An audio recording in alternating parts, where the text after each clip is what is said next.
All right, welcome. So, my name is Jordan Hardgrave. I specialize in helping people heal from complex trauma and depersonalization realization. And we're going to be reading a story that somebody sent in, which is essentially detailing their struggles with their symptoms, what they've tried so far, as well as they're going to ask me a question at the end that I hope will benefit you. They're suffering with depersonalization realization, some existential obsession and rumination. And it is my hopes that by reading these, that it's going to add a lot of value to you via hope, encouragement, showing you that you're not alone. And if you would like to send me your story, go to the description of this video. There is a template that I want you to follow as far as how to structure your writing. And then you'll also be able to ask me a question in the email as well. I may read it on YouTube and help spread awareness through your story and help give you some hope. All right, let's go ahead and get started on this. Subscribe, like, all that fun stuff. All right, this person's name is Simon. They said, "Hello, Jordan. My name is Simon. I'm a 24-year-old from San Diego, California. I've been on a journey of self-discovery and personal growth, and I wanted to share my experiences with you and your audience. Lately, I've been going through some challenging times, but I'm determined to overcome them. I've been experiencing moments where the world around me seems a bit surreal, almost like a dream or a cartoon." So this would be derealization. I oftentimes tell people, whenever I experienced it, if you've ever seen the movie Space Jam, which you probably haven't because, yeah, it seems like lately I say stuff from like the 90s and like nobody gets it. Makes me feel old. I'm only 34, but still. Anyway, the movie Space Jam, there's this moment where Michael Jordan gets sucked through a golf hole and he goes into Looney Tune land, and it's a cartoon world. And that's literally how derealization feels. The material world feels fake, dreamlike, unreal, like a glass wall is standing between you and reality. There's a lot of different metaphors that people use, but essentially you just don't feel connected to the world anymore. The world feels like this scary, dark, disconnected place that you're not emotionally or mentally connected to. Certain sights trigger these feelings, especially beautiful sunsets, which used to be a source of joy for me. However, I've been learning to manage these sensations. Yeah, I've seen that a lot in my career. I've been able to work with thousands of depersonalization, derealization / complex trauma sufferers, and anything existential in nature can sometimes trigger these symptoms. There's obviously a lot of other things that trigger them too, but for some reason, like sunsets, believe it or not, have been a very common thing that I've heard, not constantly or anything, but I do hear about this pretty frequently, where they look at the sunset and it triggers depersonalization or derealization. They're like, oh my gosh, I can't even freaking enjoy the sunset. And I actually have a client, we actually did a recovery testimonial for her where that was one of her symptoms. And she said in the interview, like, now I can look at the sunset and I actually feel connected and it's awesome. So anyway, just to let you know, it's very common. When these feelings first started, they brought with them deep existential dread and anxiety, which sometimes led to panic attacks. Yeah, I want to tell you, I dealt with that. My clients deal with that. Basically, whenever I was struggling with these symptoms, I would have like one thought, like one existential thought, and then boom, within seconds, I was feeling depersonalized and derealized. Like the subject of existence, anything related to existence became extremely sensitized to the point where I couldn't even look at hardly anything or talk about anything existential related without going into full-blown depersonalization realization, which, by the way, depersonalization is whenever you feel disconnected from your body. So so far he's described more derealization, but anyway, some people experience only depersonalization, some people experience only derealization, some people experience both. It really just depends. But anyway, totally relate. And I would say probably 30 to 40% of my clients that I work with, in addition to DPDR and oftentimes anxiety, they're also experiencing existential obsession or rumination. And I think that's partly because depersonalization, realization are very existential symptoms, right? Whenever you feel detached from the world or you feel detached from your body, which is how we experience the world, you know, you're already experiencing a heightened awareness of existence. So it makes sense that with repeated depersonalization, realization, eventually your brain will collapse the whole category of existence as a defense mechanism and mark it as a threat. This is part of complex trauma. You know, it's like if you have one bad reaction to a flower, your brain says bad flower. But if you have repeated allergic reactions over a long period of time, eventually your brain is going to say bad flowers. All flowers are bad. And so that's one reason why I think people end up having a lot of existential obsession and rumination and fear whenever they experience DPDR, is because DPDR are existential in nature and it creates a lot of distress. So the brain collapses the whole category. So anyway, that's just my opinion though. I was overwhelmed by the fear of slipping into psychosis. Yes, that is an extremely common fear. But I will tell you, I've worked with thousands of people and I've never once seen somebody actually become psychotic. It is a very, very common fear, but it's part of what's called catastrophic risk assessment, right? Your brain goes into this state where it's feeding you with 10,000 catastrophic what if scenarios. Oh God, what if this happens? What if this happens? I remember whenever I was suffering with symptoms, I used to fear that I was becoming epileptic, that I had epilepsy. And so I think I Googled my symptoms or something, which don't Google. For the love of God, don't Google. Just see a doctor, see a licensed mental professional. Don't try to self-diagnose. But anyway, epilepsy was on the list of symptoms or whatever, or not symptoms, but possible, issues that could be causing my symptoms. And I was freaking out. And my brain told me, like, what if my first panic attack was actually an epileptic seizure? And I was just absolutely terrified. And so, but anyway, fear of psychosis is like probably one of the more common fears that I see with my clients. This fear that you're going to kind of lose your mind, you're going to go crazy, things like that. But what I would tell you is, technically speaking, most people that experience like a psychotic episode, it's just an average of one episode in their entire life. And so it's just the fear of permanence. That people hear psychosis and they think permanence. They think, oh God, what if this is going to lead to me permanently being stuck like this? And psychosis is just the closest term that they can come up with. But technically, most people that experience psychosis, it's just one episode. So that label doesn't even really fit with what you're afraid of. So anyway, just to show you what your brain is doing, it's trying to look for some sort of label to describe your fear, and it just pulls on that one. Okay, this person says, at times, these challenges have become a central focus of my life, and it's been a significant shift from the carefree days I used to enjoy. I had a full-time job, spent time with friends at bars, and even did some traveling. Now, simple tasks like going to the store or the mall feel like daunting missions. I'm constantly checking in. Okay, well, let me stop there. Yeah, that's one of the more difficult parts of these symptoms, because your body is in such a place of chaos. Everyday task can feel like trying to run a marathon. They're just going to the grocery store. Maybe the fluorescent lights are really activating your depersonalization, derealization, or anxiety or panic. And you're just trying to hang out with your friends. You're trying to be in social situations, and you can't focus on them because of these excruciatingly painful symptoms. And so it really starts to have a significant impact on your daily life. And so I'm so sorry to hear that. And I mean, a lot of the people that come and work with me, which not all of them, but I would say at least half, maybe even a majority, their life is pretty much falling apart. There's a lot of people I work with, they're able to just muscle their way through.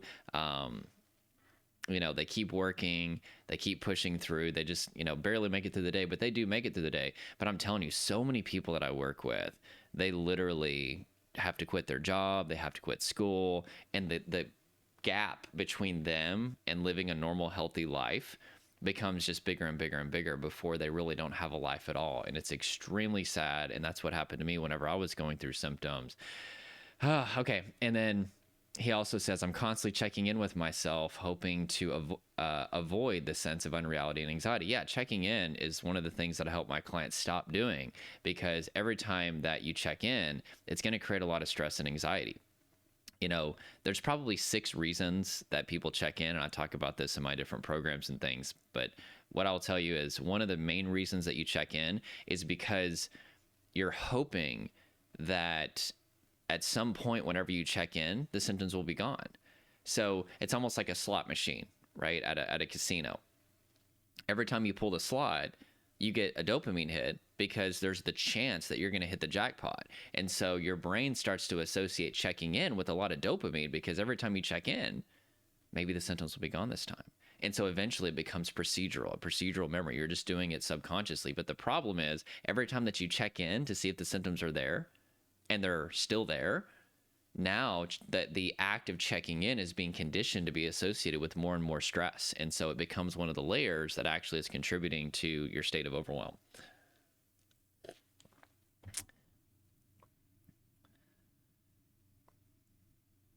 Looking back, I realized that my childhood played a role in shaping my current struggles. My family went through some tough times, and when my dad's trouble and my sister's early with my dad's troubles and my sister's early OCD diagnosis. Yeah, I mean, if you have a family member that is going through, trauma or, anxiety or just a lot of life struggles, I mean, that has an impact on you. There's a test called the ACE test, and it stands for Adverse Childhood Experiences. And there's 10 questions on there. And one of those is, did you or a family member go through XYZ, being incarcerated or going through severe trauma or different things like that? Don't quote me on that. I haven't looked at the test in a while. But anyway, you don't have to directly experience something to be affected by it. This is called secondary trauma. You can witness something or watch somebody else go through something, and that can affect you in a deep way in your nervous system. And so I know growing up, my mom had severe health anxiety, and I think that was one of the layers that led to me experiencing severe health anxiety as well as trauma later on in life. And I just remember her always calling, an ambulance, and she had these pills that she would take. We called them the pee pills because they smelled like urine, and we'd be on vacation. She would start to have health anxiety because we were too far away from a hospital. And then she would have to take the pee pills or whatever. And so anyway, just watching her grow up with that, it definitely shaped my nervous system and things like that. Also, my brother, one of my brothers had just a lot of challenges growing up. Some with drugs, being incarcerated, things like that. And just witnessing that and the effect on my dad that had, and just my family overall. I mean, that affects you. I was also being severely bullied at school and fell behind in school. I actually failed the 8th grade. But anyway, that everything is all working together. You could see it almost as like peeling an onion, right? There's a lot of layers to this that shapes your nervous system experience. So absolutely, I could see how that would affect that. I often felt like I didn't quite fit in and sought solace in video games. Oh my gosh, that's what I did. Yeah, I would play EverQuest, which I still play EverQuest, by the way. My wife and I play this game. We actually do an emulator version from 1999. It's called Project 1999. And it's basically like these blockhead characters, but it's like the nostalgia of it whenever the game first came out. Anyway, it's very challenging and it's a very fun game. But anyway, I would literally stay home from school growing up just so I could play EverQuest all day. And like my dream life was just to be able to play video games all day. Why was that? Well, it's because that was a dissociative experience. That was a way for me to get in my head to escape the pain that was happening in my body.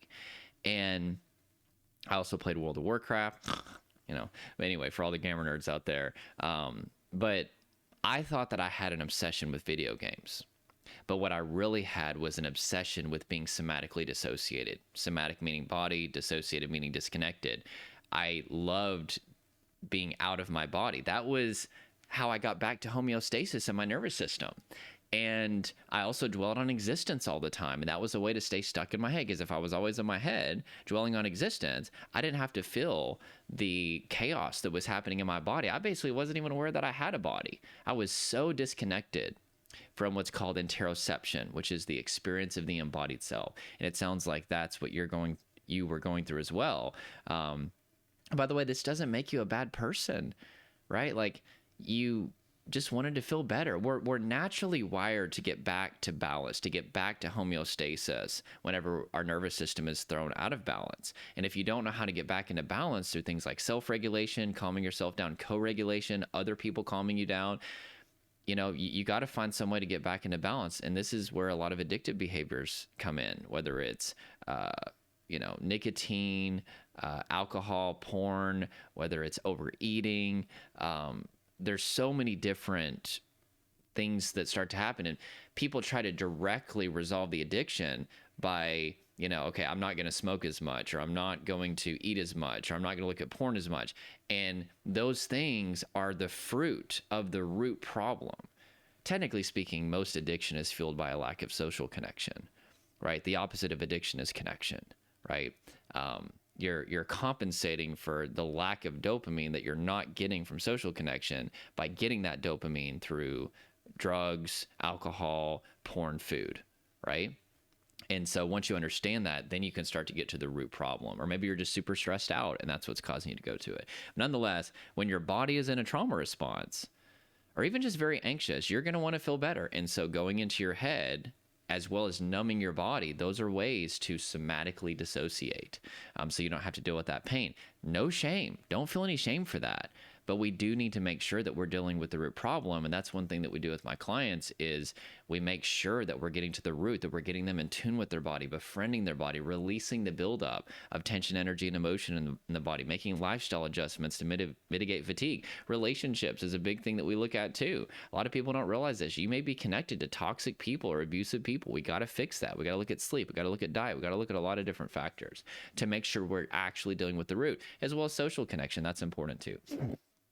So there was a summer when I spent all my time indoors connecting with people online, including one who struggled with schizophrenia. These experiences heightened my fear of mental health issues and psychosis. There you go. So, if you have a friend or a family member or just somebody that you've seen online that struggles with something that you're afraid is going to happen, that creates a fear. So, for example, I have a friend, his dad actually had a heart attack. He did survive, but he actually started to have a severe heartbeat phobia. It's known as cardiophobia. And so he'd be running on the treadmill or whatever, and his heart would start pounding, and he would be terrified that that was going to happen to him, or that his heart was going to stop. And so anyway, he worked with me. We did desensitize it through a combination of exposure with relaxation, but that really affected him for a long time. And he never had a heart attack. It was his dad. So do you see secondary trauma or indirect trauma? It doesn't have to be you that experiences it to be affected by it. Guys, we're almost done. In high school, I turned to substances like alcohol, nicotine, even cocaine to numb my emotions. There we go. Again, not because you're a bad person, but you were looking to feel relief. You were looking to get back into balance.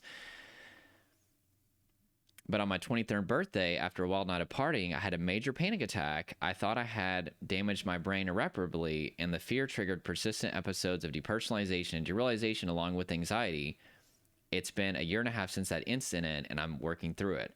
Okay, so there you go. So this is part of complex trauma, right? It's not just one big bad event. Technically, trauma is not an event at all, but it's not just like a sudden state of overwhelm that triggers depersonalization, derealization, which are trauma coping mechanisms. Do you see how all these early experiences, stressful experiences, built up, and then eventually it was like the straw that broke the camel's back whenever you had this bad experience with alcohol, nicotine, and cocaine, right? You could see it as like a cup of water. All those things that we just mentioned were building up, building up, building up. And then there was a certain point where your nervous system was like, I cannot take this anymore.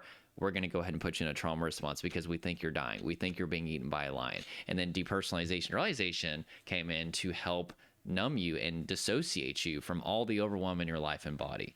So, while I've found solace in research and self-help, it's been a challenging journey. Cutting out alcohol and substances was a big step for me, even though it increased my anxiety initially. I now work part-time, and I'm conscious of managing my energy levels amidst my symptoms. Very good. Exercise has been helpful, helping me cope with the ups and downs.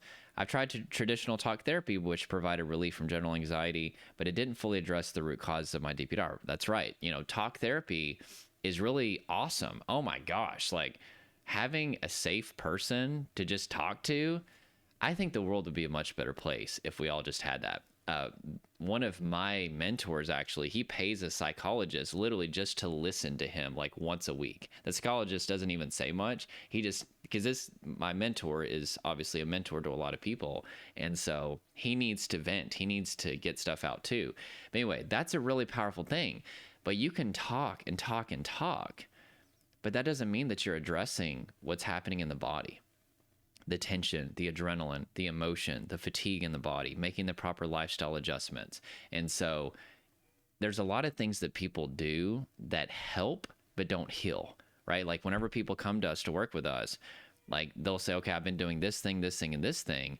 And, we're like, well, those things are usually great, but incomplete, right? And so, with that being said, we know that trauma is a body that is constantly preparing for a threat that never comes, right? And because we understand that that's what trauma is, we can't really address it until we get people into the body, which is interoception, the experience of the embodied self, and then start to befriend the body, make their body their home, get rid of all this buildup, and make whatever lifestyle adjustments that they need to do that. So I've embarked on a new therapy journey. Although it's been tough and has even stirred up some difficult memories, especially with the recent loss of my grandmother. I'm so sorry to hear that. Whenever I lost my grandmother, I mean, it was just absolutely devastating. She was a matriarch of our family, and I'm so sorry to hear that. Make sure to feel the emotion. Just don't suppress it. Just let it peak and come down. Despite these challenges, I'm holding on to the hope that things will improve. The fear of being trapped in a constant loop of DPDR and anxiety terrifies me more than anything else, but I'm committed to healing and growth. I want to thank you for listening to my story, and I hope it resonates with others who may be facing similar struggles. Together, we can support each other on this journey towards recovery and a bright future.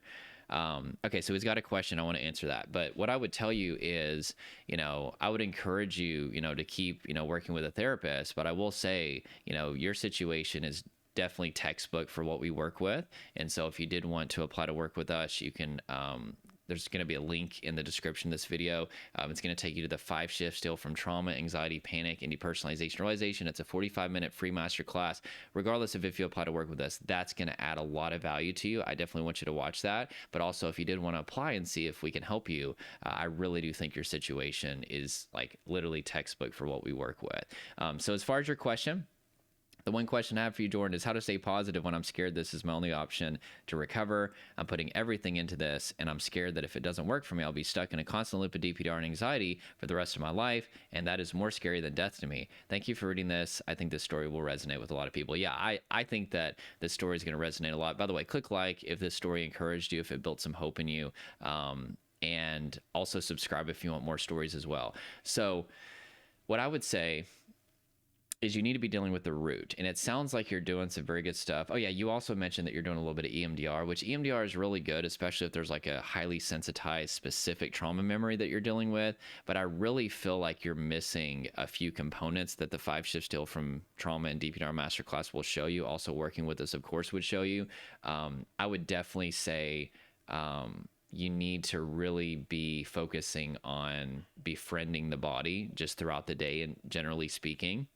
And you really need a body-based approach versus, talking about it. Even the EMDR, like that's helpful. But there was a meta-analysis that was done that looked at all the major approaches for healing trauma, and EMDR was on that list, and they were all about the same. There was like a 1% variance in the meta-analysis. So it's like, EMDR is cool and I love it, especially if there's like a highly sensitized memory. But the approach that we teach actually doesn't require you to address any past memories. We can indirectly resolve the trauma memory by staying in tune with the body throughout the day, befriending it, and also, most importantly, getting the proper co-regulation that you need.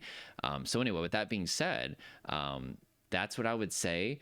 You're going to be able to stay a lot more positive whenever you know for a fact that you're on the right recovery path. And also just remember, a big part of healing is co-regulation, like 45% according to a lot of studies. So it's not all about having the right method. You need to work with somebody that understands you. Doesn't have to be me, but of course, hearing your story, I definitely would love to work with you if we're able to. But working with somebody that can provide hope, relate with you, that's much more important. Method is about 15%. Co-regulation is about 45%. So just don't think that you're in search of the magical method that's going to cure this. People heal people, right? And whether it's me or somebody else that understands you, you need good co-regulation in addition to a body-centric approach to get rid of this, because the body keeps the score. The body is on guard all the time, and we need to convey safety. And the way that we do that is self-regulation, you calming your body, and then co-regulate, not just calming it, but releasing the buildup, and then co-regulation, somebody making you feel safe through a good relationship, conveying safety, being there for you, creating hope. Okay.